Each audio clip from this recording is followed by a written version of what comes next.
സന്ധിയെക്കുറിച്ച് നമ്മൾ 4 വീഡിയോ ചെയ്തിട്ടുണ്ട്. സന്ധി രണ്ട് വർണ്ണങ്ങൾ തമ്മിൽ ചേരുമ്പോഴുണ്ടാകുന്ന വികാരമാണ് സന്ധി എന്നും നമുക്കറിയാം. 4 വിധമുണ്ടെന്നറിയാം. ലോപസന്ധി, ആഗമസന്ധി, ദ്വിത്വസന്ധി, ആദേശസന്ധി. ലോപസന്ധി 2 വർണ്ണങ്ങൾ തമ്മിൽ ചേരുമ്പോൾ ഒരു വർണ്ണം ലോപിച്ചു പോകുന്നത്. ആഗമസന്ധി ഒരു വർണ്ണം പുതിയത് വന്നു ചേരുന്നത്. ദ്വിത്വസന്ധി ഒരു വർണ്ണം ഇരട്ടിക്കുന്നത്.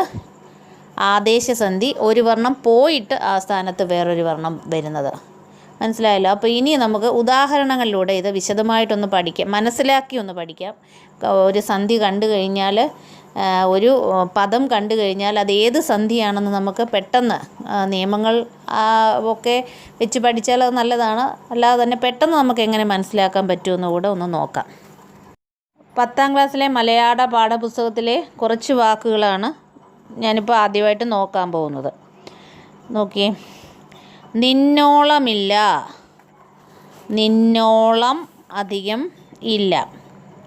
അപ്പോൾ നിന്നോളം പൂർവ്വപദത്തിൻ്റെ അവസാനം ഏതാ അനുസ്വാരമാണ് വന്നിരിക്കുന്നത്. ചേർത്തെഴുതിയപ്പോൾ മകാരം വന്നിരിക്കുന്നു. അപ്പോൾ ഒരു വർണ്ണം പോയിട്ട് വേറൊരു വർണ്ണം വരുന്നത് ഏത് സന്ധിയാണ്? ആദേശസന്ധി. അപ്പോൾ നോക്കിക്കോ, പിരിച്ചെഴുതുമ്പോൾ അനുസ്വാരം വരുന്ന എല്ലാ പദത്തിൻ്റെയും, ഇപ്പോൾ ഒരു പദം രണ്ടായിട്ട് പിരിച്ചെഴുതുമ്പോൾ പൂർവ്വപദമുണ്ട്, ഉത്തരപദമുണ്ട്. പൂർവ്വപദത്തിൻ്റെ അവസാനം അനുസ്വാരമാണ് വരുന്നതെങ്കിൽ 99% അതെന്തായിരിക്കും? ആദേശസന്ധിയായിരിക്കും. അനുസ്വാരം വന്നാൽ മാത്രം പോരാ, പുതിയതായിട്ട് ചേർത്തെഴുതുമ്പോൾ ഈ അനുസ്വാരം അവിടെ നിന്ന് പോയിട്ട് അനുസ്വാരത്തിൻ്റെ സ്ഥാനത്ത് വേറെ ഏതെങ്കിലും ഒരു വർണ്ണം വന്ന് ചേരുക കൂടെ ചെയ്യുകയാണെങ്കിൽ അതെന്തായിരിക്കും? തീർച്ചയായിട്ടും അത് ആദേശസന്ധി ആയിരിക്കും. പെരുവഴി അമ്പലം. പെരുവഴി എന്ന പൂർവ്വപദത്തിൻ്റെ അവസാന ഇകാരവും അമ്പലം എന്ന ഉത്തരപദത്തിൻ്റെ ആദിയിൽ അകാരവുമാണ്. ഇകാരവും അകാരവുമാണ് വന്നിരിക്കുന്നത്. അവ രണ്ടും ചേർത്തെഴുത്തിൽ പോകുന്നില്ല. പുതിയതായിട്ട് ഒരു വർണ്ണം യകാരം വന്നു ചേരുകയാണ്. യ എന്ന് പറയുന്ന വർണ്ണം വന്നു ചേരുകയാണ്. ചേർത്തെഴുത്തിൽ യകാരമോ വകാരമോ വന്നാൽ ഏത് സന്ധിയായിരിക്കും? ആഗമസന്ധിയായിരിക്കണം. അത് പ്രത്യേകം ശ്രദ്ധിക്കണം. യകാരമോ വകാരമോ ഉണ്ടോ എന്ന് നോക്കണം. ചേർത്തെഴുതുമ്പോൾ യകാരമോ വകാരമോ ആണ് വരുന്നതെങ്കിൽ അത് ആഗമസന്ധിയായിരിക്കും. തത്വമറിയുക. തത്വം അധികം അറിയുക. നമ്മൾ നേരത്തെ പറഞ്ഞു, എന്ന് പറയുന്ന അനുസ്വാരം വരികയും ചേർത്തെഴുതുമ്പോൾ വേറെ ഏതെങ്കിലും ഒരു വർണ്ണം ഈ പോയിട്ട്, അതായത് അനുസ്വാരം പോയിട്ട് ആ സ്ഥാനത്ത് വേറെ ഏതെങ്കിലും ഒരു വർണ്ണം വന്ന് ചേരുകയും ചെയ്താൽ അത് ആദേശസന്ധി ആയിരിക്കും. തത്വമറിയുക വന്നു ചേർന്നത് ഏതാ? മകാരമാണ് വന്നു ചേർന്നിരിക്കുന്നത്. അപ്പോൾ അത് ആദേശസന്ധി. അടുത്തത് കൈ കൊള്ളുക. കൈ അധികം കൊള്ളുക ഏത് സന്ധിയാണ്? ദ്വിത്വസന്ധി. വർണ്ണം ഇരട്ടിച്ചിട്ടുള്ളത് ദ്വിത്വസന്ധി. ഇനി വെണ്ണീർ. വെണ്ണീർ. വെൺ അധികം നീറാണ് വെണ്ണീർ. അവിടെ ഇരട്ടിക്കുകയല്ല ചെയ്തിരിക്കുന്നത്. നകാരത്തിൻ്റെ സ്ഥാനത്ത് നകാരം ആദേശിക്കുകയാണ് ചെയ്തിരിക്കുന്നത്. പുതിയതായിട്ട് വന്നു ചേരുകയാണ്. നകാരം പോയിട്ട് ആ സ്ഥാനത്ത് നകാരം വന്നു ചേരുകയാണ് ചെയ്തിരിക്കുന്നത്. അതുകൊണ്ട് അത് ആദേശസന്ധി. അടുത്തത് കൈ അധികം കൊണ്ട. ചേർത്തെഴുതിയപ്പോൾ കൈക്കൊണ്ട. അവിടെ കകാരം ഇരട്ടിച്ചിരിക്കുന്നു. ഇരട്ടിച്ച് കൈക്കൊണ്ട എന്നായിരിക്കുന്നു. എന്നെക്കുറിച്ച്. എന്നെ അധികം കുറിച്ച് ഏത് സന്ധി? ദ്വിത്വസന്ധി. അവിടെ ഇരട്ടിച്ചിരിക്കുന്നു. ഭാഷയുടെ. ഭാഷ അധികം ഉടെ.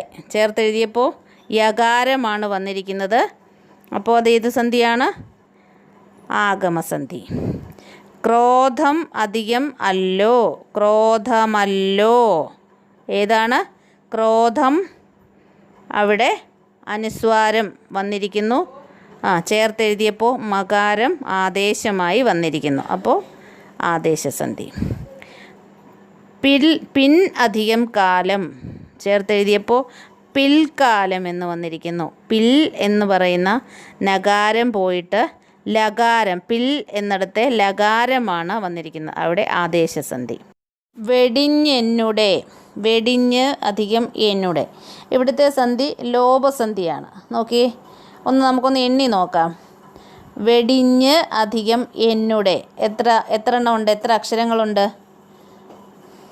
6 അക്ഷരങ്ങളുണ്ട്. ചേർത്തെഴുതിയപ്പോഴോ 5 എണ്ണമേ ഉള്ളൂ. അപ്പോൾ നമ്മൾ പിരിച്ചെഴുത്തിൽ എത്ര എണ്ണമുണ്ടോ ചേർത്തെഴുതുമ്പോൾ അതിൽ നിന്ന് ഒരക്ഷരം കുറഞ്ഞിരിക്കുന്നത് ലോപസന്ധി ആയിരിക്കും.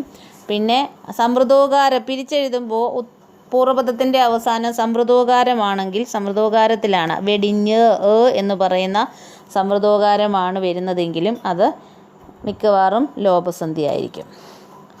നന്നല്ല, നന്ന് അധികം അല്ല. നോക്കിയേ, ഞാനിവിടെ വർണ്ണം കൂടെ ചേർത്താണ് എണ്ണുന്നത്. ന, ന്ന് 1 2 ആ ല 3 4 ചേർത്തെഴുത്തിൽ നന്നല്ല 3 അക്ഷരമേ വന്നിട്ടുള്ളൂ. അതുകൊണ്ടത് ലോപസന്ധി. അതുകൊണ്ടല്ല, അത് അങ്ങനെ നമുക്ക് കണ്ടുപിടിക്കാൻ പറ്റും.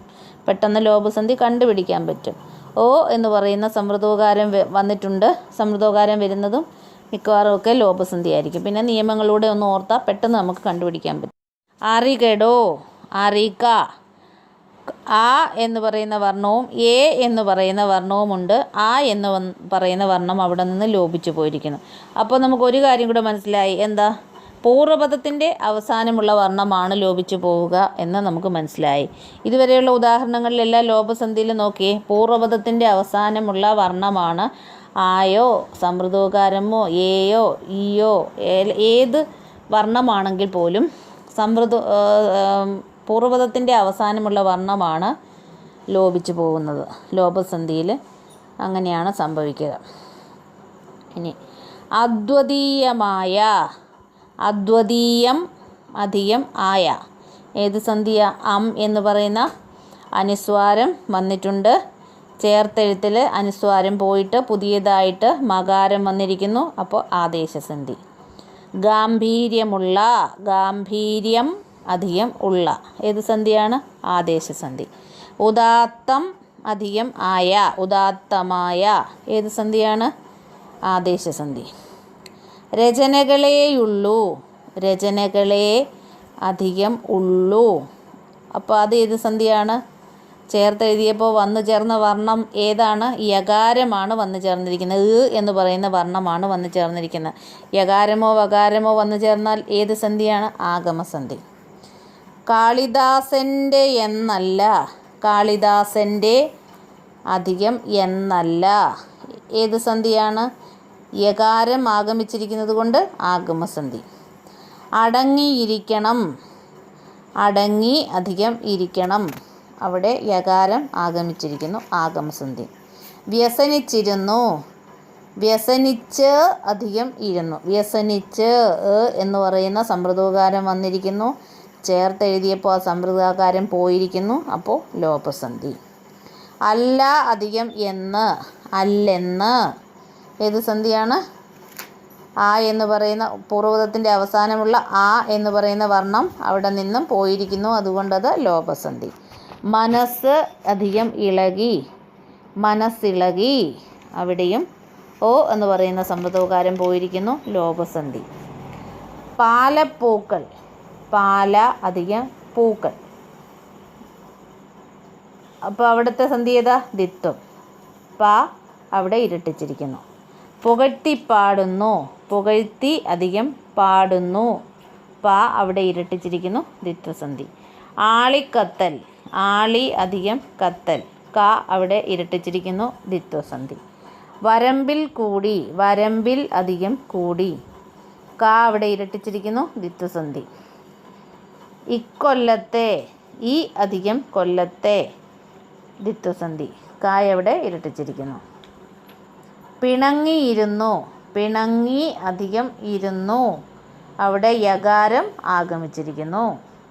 എത്തിയിരിക്കുന്നു, എത്തി അധികം ഇരിക്കുന്നു ഏത് വർണ്ണമാണ്? യകാരമാണ് അവിടെ യ എന്ന് പറയുന്ന വർണ്ണമാണ് ആഗമിച്ചിരിക്കുന്നത്. തറയിലില്ല, തറയിൽ അധികം ഇല്ല ഏതാണ്? തറയിൽ അധികം ഇല്ല, തറയിലില്ല. തറയിൽ ഇൽ എന്ന് പറയുന്ന ചില്ലക്ഷരം ലോപിച്ചിട്ട് ല ല് എന്ന് പറയുന്ന വർണ്ണമാണ് അവിടെ ആദേശിച്ചിരിക്കുന്നത്. തറയിലില്ല, കണ്ടോ? ചേർത്തെഴുത്തിൽ പിരിച്ചെഴുതിയപ്പോൾ ഇൽ എന്ന് പറയുന്ന ചില്ലക്ഷരം വന്നിരിക്കുന്നു. ചേർത്തെഴുതിയപ്പോൾ അവിടെ ലകാരം ല എന്ന് പറയുന്ന വർണ്ണം ആദേശമായി വന്നിരിക്കുന്നു. മനസ്സിലായല്ലോ. അല്പമെങ്കിലും, അല്പം അധികം എങ്കിലും, എന്ന് പറയുന്ന സമ്പ്രദോകാരമുണ്ട്. ചേർത്തെഴുതിയപ്പോൾ മകാരം ആദേശമായി വന്നിരിക്കുന്നു. വെളിച്ചത്തിൽ ഇരുന്ന്, വെളിച്ചത്തിൽ അധികം ഇരുന്ന്, ഏതാണ്? വെളിച്ചത്തിൽ ഈ എന്ന് പറയുന്ന ചില്ലക്ഷരം പോയിട്ട് ലകാരം അവിടെ ആദേശിച്ചിരിക്കുന്നു.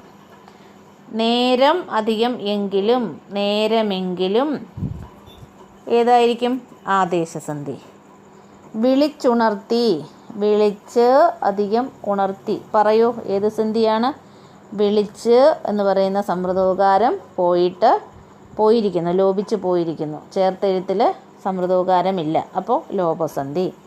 താഴത്തിരുത്തി, താഴത്ത് അധികം ഇരുത്തി, അവിടെ ലോപസന്ധി. മുഴക്കരിയിട്ടു, മുഴക്ക് അധികം അരിയിട്ടു, ഏതാ? ലോപസന്ധി. മണിയടിച്ചു, മണി അധികം അടിച്ചു, അവിടെ യകാരം ആഗമിച്ചിരിക്കുന്നു. ഈയിടെ എങ്ങാൻ, ഈയിടെ അധികം എങ്ങാൻ, യകാരം അവിടെ ആഗമിച്ചിരിക്കുന്നു. ആയിരം ആയിരം, ആയിരം അധികം ആയിരം, അവിടെ അനുസ്വാരം വന്നിരിക്കുന്നു, മകാരം ആദേശിച്ചിരിക്കുന്നു, ആദേശസന്ധി. ആജ്ഞയനുസരിച്ച്, ആജ്ഞ അധികം അനുസരിച്ച്, ചേർത്തെഴുതിയപ്പോൾ യകാരം ആഗമിച്ചിരിക്കുന്നു. പ്രസിദ്ധമായ, പ്രസിദ്ധം അധികം ആയ, അവിടെ അനുസ്വാരം പോയിട്ട് മകാരം ആദേശിച്ചിരിക്കുന്നു. കരയ്ക്കിറങ്ങി, കരയ്ക്ക് അധികം ഇറങ്ങി, എന്ന് പറയുന്ന സമ്പ്രദോകാരം ലോപിച്ചു പോയിരിക്കുന്നു. ബഹളത്തിനിടയ്ക്ക്, ബഹളത്തിന് അധികം ഇടയ്ക്ക് എന്ന് പറയുന്ന സമ്പ്രദോകാരം ലോപിച്ച് പോയിരിക്കും. ഇനി ദ്വിത്വസന്ധിയിൽ യാതൊരു മാറ്റവും വരാത്ത ചില വാക്കുകളുണ്ട്. പിരിച്ചെഴുതുമ്പോഴും ചേർത്തെഴുതുമ്പോഴും അതുപോലെ തന്നെ വരുന്ന ചില വാക്കുകളുണ്ട്. അതുകൂടെ ശ്രദ്ധിച്ചിരിക്കണം. നിങ്ങൾ വിചാരിക്കും ദ്വിത്വസന്ധി എന്ന് പറയുമ്പോൾ രണ്ട് വർണ്ണങ്ങൾ തമ്മിൽ ചേരുമ്പോൾ ഒരു വർണ്ണം ഇരട്ടിക്കുന്നതാണല്ലോ എന്ന്. കുറച്ച് നിയമങ്ങളുണ്ട്. ആ നിയമങ്ങളൊക്കെ നേരത്തെ പറഞ്ഞിട്ടുണ്ട്. കുറച്ച് ഉദാഹരണങ്ങൾ മാത്രം നമ്മൾ പഠിക്കാം. അത് നോക്കിയിട്ട് നിങ്ങൾക്ക് പെട്ടെന്ന് ദ്വിത്വസന്ധി കണ്ടുപിടിക്കാൻ പറ്റും.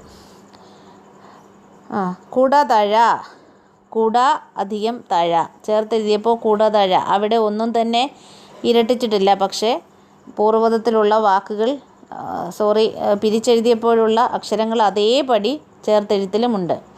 കൈകാൽ, കൈ അധികം കാൽ, കണ്ടില്ലേ? ചേർത്തെഴുതിയപ്പോൾ ആ അക്ഷരങ്ങളെല്ലാം അതുപോലെ തന്നെ ഉണ്ട്.